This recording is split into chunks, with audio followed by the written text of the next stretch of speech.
بسم اللہ الرحمن الرحیم۔ حضرت ابو سعید خدری رضی اللہ تعالیٰ عنہ بیان کرتے ہیں کہ رسول اللہ صلی اللہ علیہ وسلم نے فرمایا، میرے صحابہ کو برا مت کہو، کیونکہ اگر تم میں سے کوئی شخص احد پہاڑ کے برابر سونے خرچ کر ڈالے تو وہ ان میں سے کسی ایک کے مد یعنی تقریباً 600 گرام خرچ کرنے کو پہنچ سکتا ہے، نہ اس کے نصف مد کو۔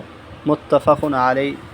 حضرت ابو سعید خدری رضی اللہ تعالیٰ عنہ بیان کرتے ہیں کہ رسول اللہ صلی اللہ علیہ وسلم نے فرمایا، لوگوں پر ایک ایسا وقت آئے گا کہ لوگوں کی جماعتیں جہاد کریں گی، ان سے کہا جائے گا، کیا تم میں رسول اللہ صلی اللہ علیہ وسلم کا کوئی صحابی ہے؟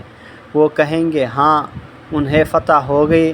پھر لوگوں پر ایک ایسا وقت آئے گا کہ لوگوں کی جماعتیں جہاد کریں گی، ان سے پوچھا جائے گا کہ کیا تم میں کوئی ایسا ہے جس نے رسول اللہ صلی اللہ علیہ وسلم کے صحابہ کی صحبت اختیار کی ہو؟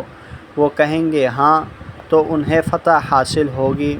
پھر لوگوں پر ایک ایسا وقت آئے گا کہ لوگوں کی جماعتیں جہاد کریں گی، ان سے پوچھا جائے گا، کیا تم میں کوئی تابعین ہے؟ وہ کہیں گے ہاں، تو انہیں فتح حاصل ہوگی۔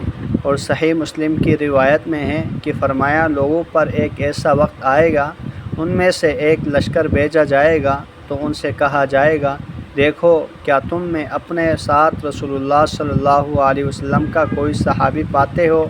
ایک صحابی مل جائے گا تو انہیں فتح نصیب ہو جائے گی۔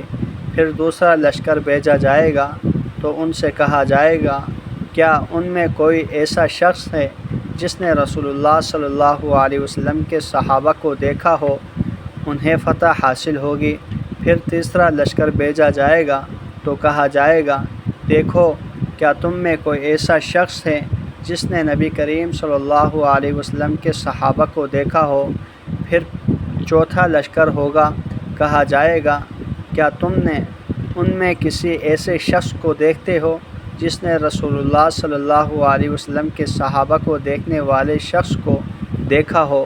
ایسا شخص مل جائے گا تو انہیں فتح حاصل ہوگی۔ متفق علیہ۔